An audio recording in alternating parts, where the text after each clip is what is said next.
Hey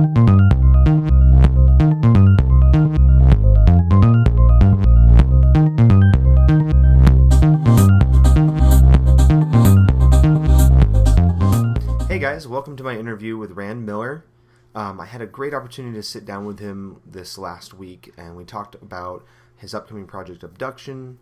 We talked a little bit about Myst, about his inspirations, his ideals of video games, and just sort of had a great opportunity to sort of sit down and chat. And it was really fun. It was really awesome, and I'm really happy he took the time out of his day to talk with me.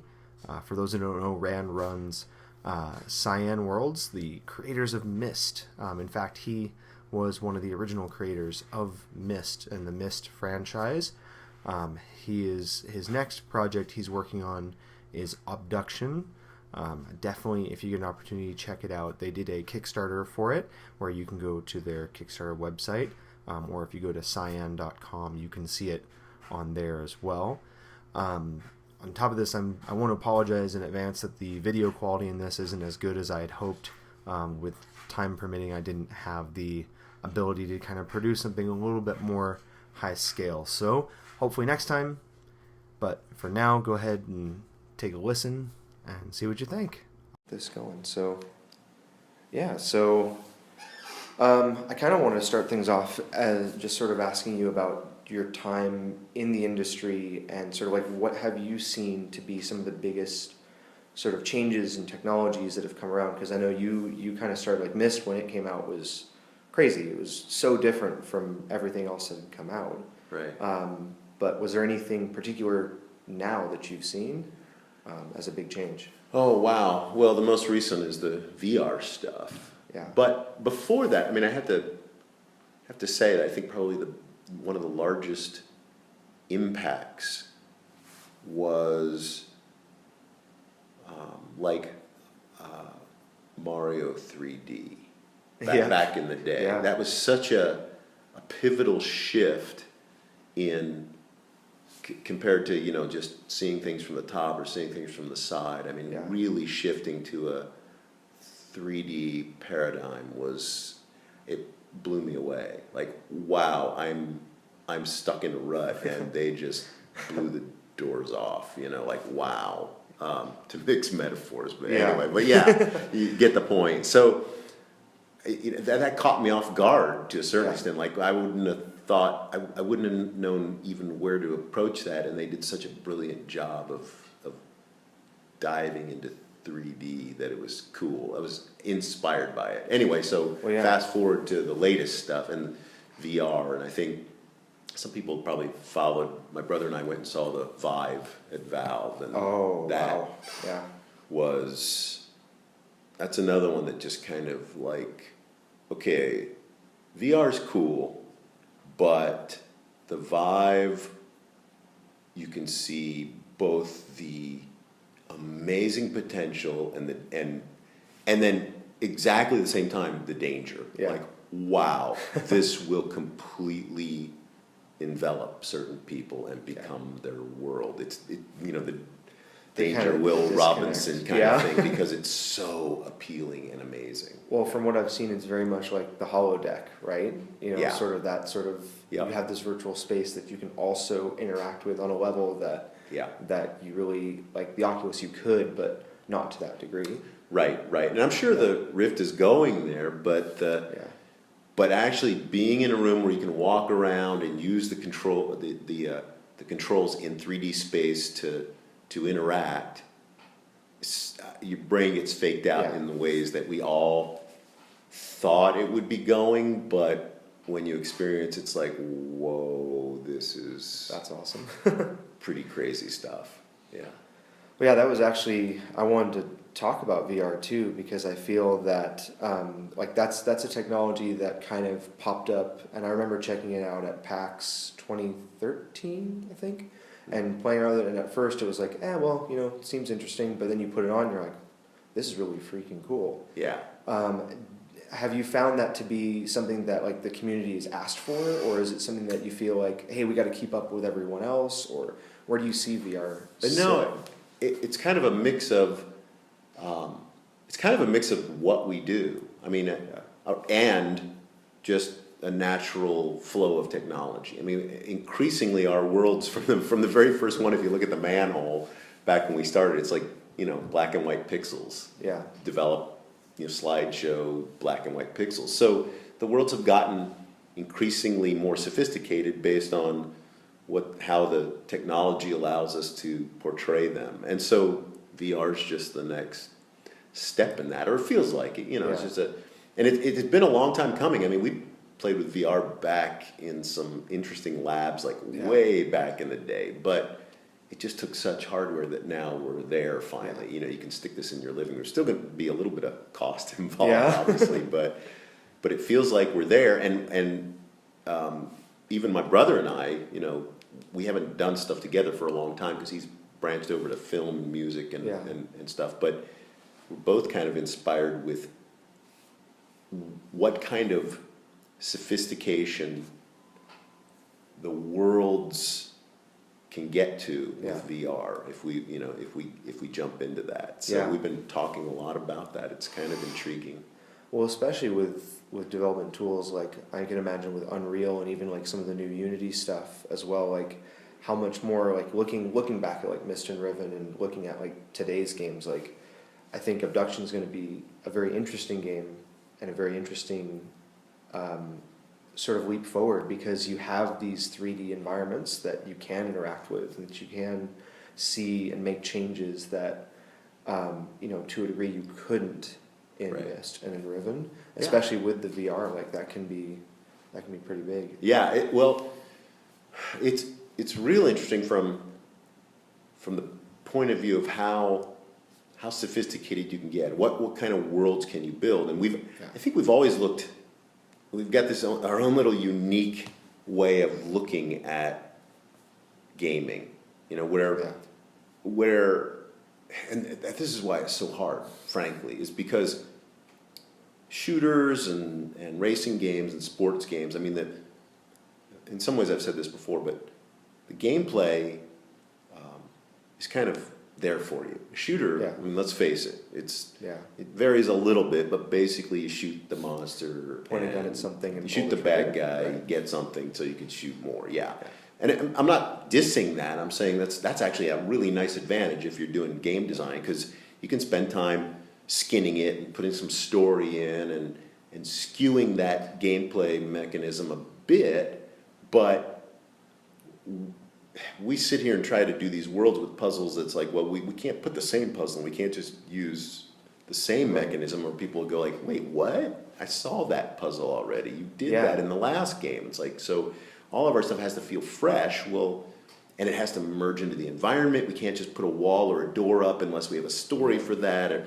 Anyway, all those things I say because all that applies and gets even more complicated with the ability to portray a world more sophisticated as it becomes more realistic. And so the job gets a little more intriguing and interesting as you go, building worlds with more and more sophisticated tools, and I'm sure VR will be no exception.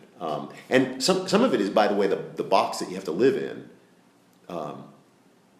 Even when we did Myst, the box, our design box was small. It's like, we don't have a lot of room to go to manipulate this, so we designed within our constraints. Right. Well, VR's got a whole different set of constraints, and we're taking those into account with Obduction. Even it's not good to fall in VR. There's certain things that you don't want to do, and so it's easy to design within those box constraints and still have a wonderful experience.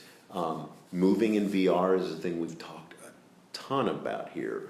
How do you move? Even in Obduction, it's not built for VR, but you can play it in both a normal environment and a VR environment. So how will we do moving? And there's whole threads on that, that you can read. But it's all that is like really interesting problem solving that, I don't know, just kind of gets me excited. I love that stuff. Well, and from what I've seen, like they always say, like the best, you're at your best when when you have those struggles, because if you didn't have that box, or if you didn't have that container, like there are so many, like the sky's the limit, right? Yep. And so you don't have the ability to innovate or the ability to create those Right. interesting challenges. Yeah. You know? Yeah. It's true. And sometimes I think you just never finish. If you don't have constraints, whether they're money constraints or technology constraints or just self-imposed constraints, sometimes you bite off way too much and you just don't finish at all. Nothing gets done, you know. So those aren't bad. And that's one of the reasons I love the indie development market right now, because talk about constraints. I mean, indie designs and production have a lot of constraints, and so it has to be really creative to get your attention. And so you see a lot of creative out-of-the-box thinking, or really well-designed in-the-box thinking, maybe, you know, using that same paradigm. Well, yeah, because I mean, kind of looking at, like, I guess one of the things I was going to ask was sort of about, like, indie games and sort of games in general. Have you seen things from those developers that have those constraints? Like, where have you seen the most influence, or like, oh, that's a cool idea, or like, hey, I like what they're doing, and are there applications to what you're doing? Like, have you played or seen any games lately that kind of sparked that? Sure. Well, I mean, we've got our own little niche of, you know, where we go with stuff, but we get inspired in pieces, parts, you know, little inspiration McNuggets from various places that sometimes are surprising. It can be, you know, something as simple as Dear Esther, you know, walking through fields and going, wow, this, you know, by a stream, this feels amazing. The interaction doesn't necessarily inspire us in Dear Esther, but then, you know, stuff we've, you know, some little stuff we've heard about The Witness is kind of some, you know, really amazing puzzle stuff that also influences us. It's like, well, you know what, we need to step it up a bit. It's intriguing, and Jonathan Blow does some amazing puzzle stuff, so got to step that up. And even Monument Valley, you know, you look at that, it's so simple but it's incredibly elegantly done, and the way the puzzles work and just feel so natural is great. The Room was one that was, you know, even though we look at that and think, oh my gosh, you know, we're building a world. They only have to build a little box that's in a room.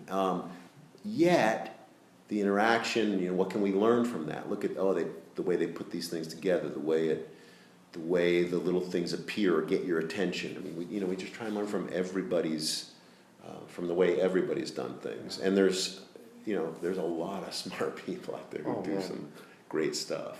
Well, there was one that I saw that I can't remember the name. It was a proof of concept where you could take an object, and just by your proximate location of it changed the size of the object. So you could pick up a chess piece and then zoom it in, and then now it's a tower. Right. You know, like that type of stuff is like, it's crazy how creative people are getting with some of those elements. Yeah, that was great. I remember seeing something like that. I don't remember the name of it. Yeah. So you solve puzzles by making things big or small based on the perspective. Yeah. It was a very unique kind of concept that I saw. Really great. I can remember the name. Anyway, Are there any? So I know this is kind of a little off topic, but are there any titles or games that you're playing right now? Like, what is Rand plans? Well, this is going to sound ridiculous, but when I get a spare moment, which isn't often, hate to admit it, but it's Angry Birds. It's That's easy. Good. It's quick. I love simple physics. I've always been a artillery guy. One of the first games I ever wrote was on an HB calculator, and it was a little artillery game. I just love the physics of that at its kind of its simplest. And so Angry Birds, you know, along with the simple physics, it's just easy for me to pick up the phone, play a level, try and beat it. I do pretty good too, I must say. So they keep adding more too. I mean, they do. I play for a lot of free here with the Angry Birds as well. So I pick up lots of games and watch people play as well, just get inspired. But for me, just to kill a minute or two, it's usually just go into Angry Birds, try some levels, try and get a really high score, and move on. So well, there's a reason why they're popular. Yeah, that's right. There's a reason why they're right. popular. Have you found with sort of the like Kickstarter campaigns and like Indiegogo? I know that was kind of like one of the big draws for you guys when you started Obduction, because you didn't have, the studios or the other sort of, the suits, for lack of a better term, kind of dictating where things can go. Do you see where do you see the positives and where do you see the negatives in that? Because I've seen a lot of both. But. Yeah. Well, it's good and bad. I think the riskiest part for us, and I'll speak for us in particular. Yeah. The funny thing about the Kickstarter campaign is building a game is pretty darn complicated. I mean, we've been in this business a long time. And we kind of know what it takes, money-wise and resource-wise. And we knew that Kickstarter amount was like a bare bones. The $1 million is like, well, this is going to be tough because we're trying to build a game that's, bigger than Myst, smaller than Riven, for $1 million. That's not that simple. So our I won't call it a nightmare scenario, but our red flag scenario that we laughed about is, it's going to be funny if we just make it over that $1 million, and that's what we have to fulfill everybody the promise with, because we're hoping to, like everybody's like, if you can get to $5 million, that would be awesome. Well, guess what? We made it just over the $1 million. So we have to be really smart. We're kind of a naive company. Our history is that we've taken even what publishers have given us and said, we're supposed to finish it with this, and if we didn't make it, we used our own money to kind of finish it. We didn't go back to the well. And that's kind of how we feel with this. It's like we're small, we're smart. This is a hard problem, but we got to try and do it. So that's what we're shooting for. Awesome. We're also at the same time trying to get some side money, which is great. I mean, we don't want to sell the whole thing out, but if we can sell off an additional platform, because all we're building for is Mac and PC. And so if we can sell an iPad version to somebody who wants a piece of that action, or even a certain specific country, if say Japan wants the rights, and we may be able to sell off rights there and get more money that helps the development for everyone, if we can get a little bit extra to pump into it. So anyway, I guess that's the real risk is, and you see that a lot with Kickstarters. People get money, they think it's a lot to make a game, but you jump in and you realize pretty quickly, if you haven't done this before, it's like, wow, this is tougher than I thought. It takes more money than I thought and longer than I thought. And so those are the things we're fighting, and I think we're doing pretty good. Schedule wise, it's always tight, and we're always going to pack stuff in at the end the way it works, with testing and trying to get those last features in and trying to put those last little bits of finesse and elegance and prettiness in. It always just kind of clogs up at the end, but hopefully we'll have some, a smooth landing. Well, I think you guys have had a track record that's proven that you can. So, yeah, we can do it. We also, we've done some stuff that's a little behind the schedule as well. But this one, I mean, it's been surprisingly smooth. I think the Unreal Engine has helped a lot with that. It really has accelerated our development. That's awesome. Yeah, it's nice, and working with Epic has been great. Really has. That's good, because I know I remember seeing a while back when they changed their scheme, like sort of that's definitely opening up for the smaller independent groups and the smaller independent companies to kind of take it and run with it. Yeah. Because before, weren't the licenses like ridiculous as far as we got in a little early on that, so we may have had to pay a little bit of money, but I don't mind it if we get the support.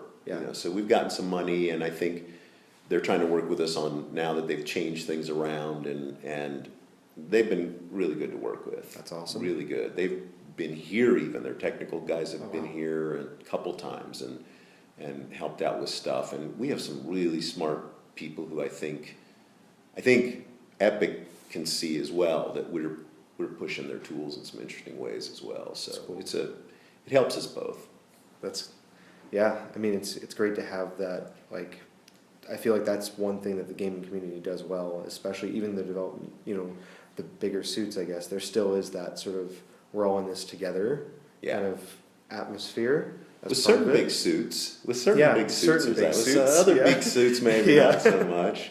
And of course, it always depends on the people you're working with, Yeah. No matter how big the company is, if you've got a great person that connects you to that big suited company, it makes all the difference in the world. So, yeah. And Epic doesn't, I mean, they feel pretty small and I don't know. Yeah, just feels good. They're not telling us what to do. They're excited about what we're doing. That's awesome. It's not like a publisher relationship. It's we want their engine to look good, and they want our product to look good. Yeah. So it's a win-win here. Yeah. Synergy. Yeah, exactly. So kind of in the same vein of technology and kind of that part of it, like one thing for me, so when I was last here, I really hadn't had an opportunity to play Myst or Riven, and I felt really bad about that because you were showing me all the cool stuff, and I'm like, this is awesome. I'm just happy to be at a game studio. But, I've had a chance to go back and kind of get through. I'm about halfway through Myst, and I started a little bit of Riven just to kind of look at it. Okay. And one thing that struck me, I feel like I'm a little... I think I'm a little more open-minded when it comes to sort of the gameplay style and sort of how that goes. Right. But one thing that kind of struck me is that this is a game that gives you no direction. It says, here's the game, do it. Just figure it out. And you got to get that pad of paper and that pencil or take pictures or whatever, just like to get through the game. Yeah. I think it's something that we really don't see anymore in games. But if Myst or Riven were to be around today, like if tomorrow Myst comes out, how do you think people would react or respond to that? How have you seen that change over the years? It's really interesting. I don't know. Obduction's going to be the same way. You're thrown into a world that feels like you're the one who's there, and you don't really have anybody dictating what you're supposed to do, and you don't have a gameplay mechanism that you think you're just supposed to kill the bad guys or race around a track or catch a football or whatever. You have to figure out what you're supposed to do as you figure out why you're supposed to do it and who these other people are and what happened here before I got here and what's about to happen, and the story unravels or it reveals itself as you explore. So all those things are kind of interesting. I honestly feel like it's a good thing these days. I know that the pendulum swings, and there's only so much you can do with a shooter before you feel like, well, maybe my next game should be something different, that I could spend some time in these, and where somebody used these engines and something I can relax in, and I can explore, and I can kind of bask in it a bit, just for a change of pace. And I've seen threads like that, like on Reddit even, where people are like, wow, the graphics are so cool. I wish I wasn't so panicked and thought I was going to die, that I could enjoy them a bit. So maybe the time is right for something like that. The thing that scares me is we have to adjust as well to a slightly different audience. We want to make sure we don't overwhelm people who are used to clicking through monologues because they don't matter. If you're playing a shooter, you really don't need to hear what that guy says. Click, click, click, click, click. Yeah, go shoot click, people. Go you're shoot. Done. Yeah. So we've got people saying stuff that you kind of need to hear. That might give you some information that's going to be helpful, or going to give you some instructions that are going to help you with what you might need to do, or help you understand the story or the environment or what went on. So we have to kind of accommodate that. A faster pace, so the information comes a little bit faster, and if you click through it, you can come back to it and kind of get it capsulized the second time through. That's good. So those are things we try to take into account for a new generation of gamers. That Myst was fairly slow, and Riven was a lot of monologue that was okay. Exposition. Okay for the time, but we can adjust as well with what we're building. But maybe those two things will coincide, and it'll have reach out to people who are tired of the same old stuff and like the exploration factor.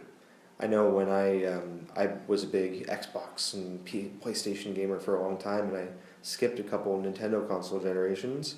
I just remember picking up the Wii U and starting to play that again, and going back to like the old sort of, I mean, it's not exactly in the same vein, but it's sort of in that sort of, hey, it's this exciting, like, you're just here to have fun. Just, right. You got to get there, but, you know, it looks beautiful and there's stuff to do. And, you know, and I think that there's definitely, at least for my feeling, it was kind of this sigh of relief of like, oh my gosh, like, I don't have to be stressed out in this brown world of death, you know? Right. And I think, you know, that's one of the reasons why I'm excited about Obduction is that sort of like, here's a beautiful world to look in and to explore and, you know, follow the story and follow the engagement. Right. It certainly feels like there's room for both. I mean, as mature as games are getting, interactive entertainment is getting, I mean, you look at movies and you don't just have action movies. Some, you know, I kind of like to mix it up a bit. You know, you see an action movie and then you see a comedy, you see a rom-com or something. You know, it's like,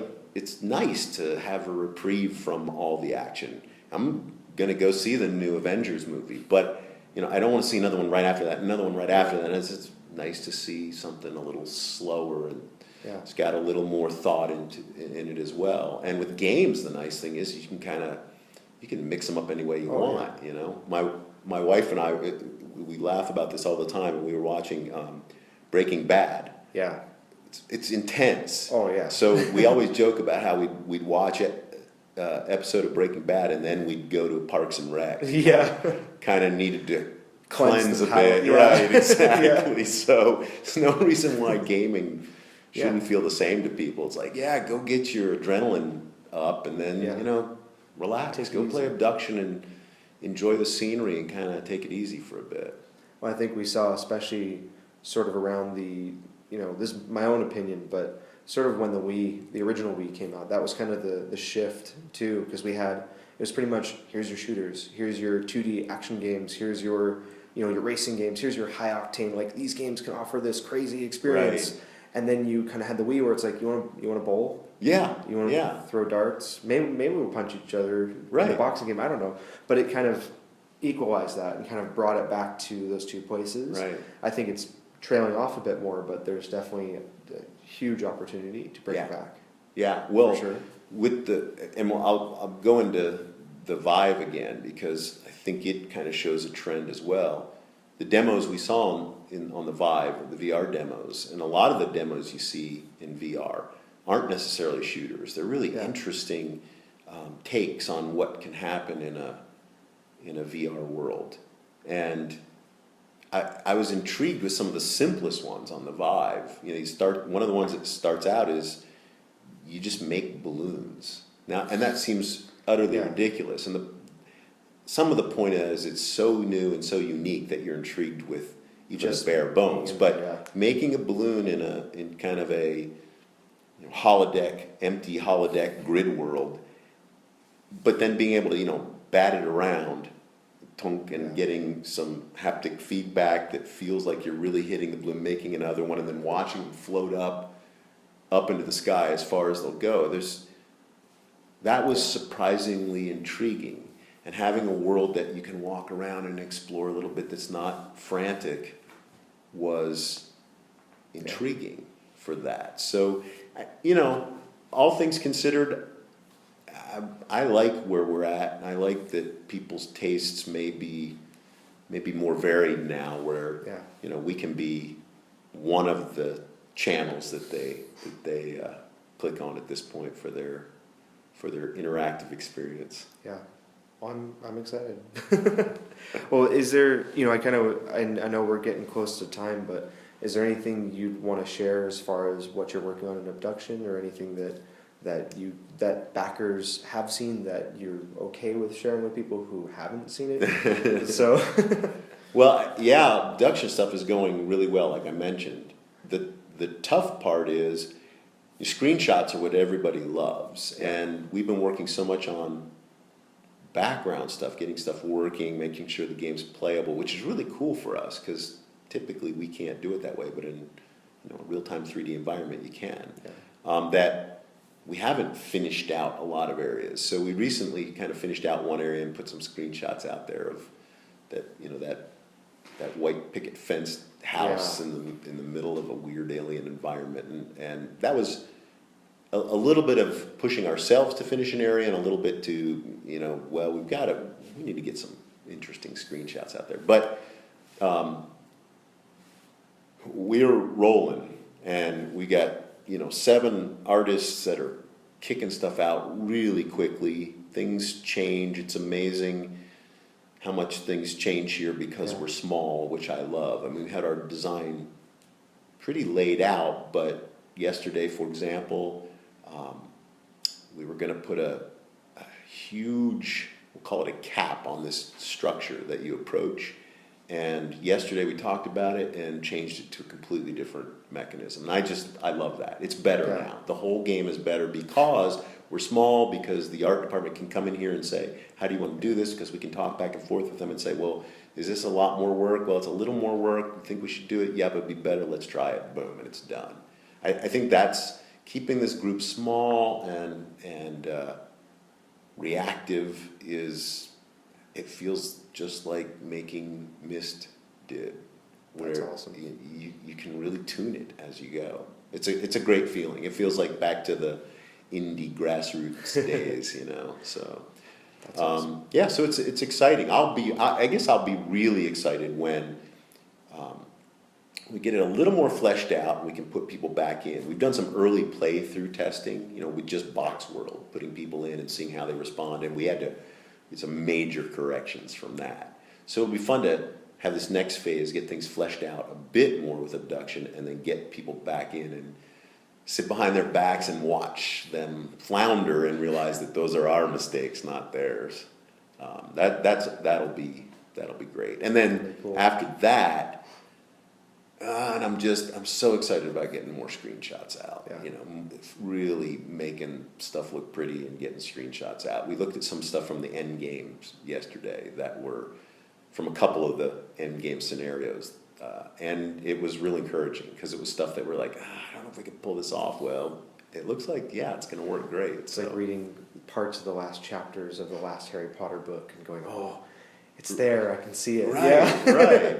And it, you know, when you do the design work, it's very vague and a little bit esoteric, and it's different in everybody's minds because we all picture things differently. So when we describe it to the art director, he's got to go and start playing with that. Like, what does this mean? And so yesterday's this nice affirmation where he comes in and says, yeah, I put this together. I wasn't sure about the lighting. I wasn't sure how we were going to pull this off because, you know, big things kind of change. And he said, yeah, I was excited. It looks like it's working. The engine's handling what we need to handle, and everything's in the view lines that we need. And so that's the thing that makes you think, okay, all right, good, we're still on schedule, because he could just as easily come back and gone, this doesn't work at all. We got to change the entire ending to make it work. Yeah. Then you pull your hair out and go, oh no, we can't do that now.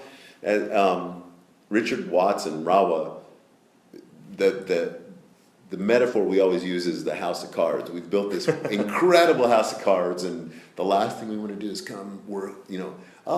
got a card in the bottom. We may have to pull out a little here and change, like, the rest of it. Watch out. Yeah, exactly. That's awesome. I'm very much excited for it, and cool. I really appreciate the time you've taken with me today to chat. It feels like it just flew by.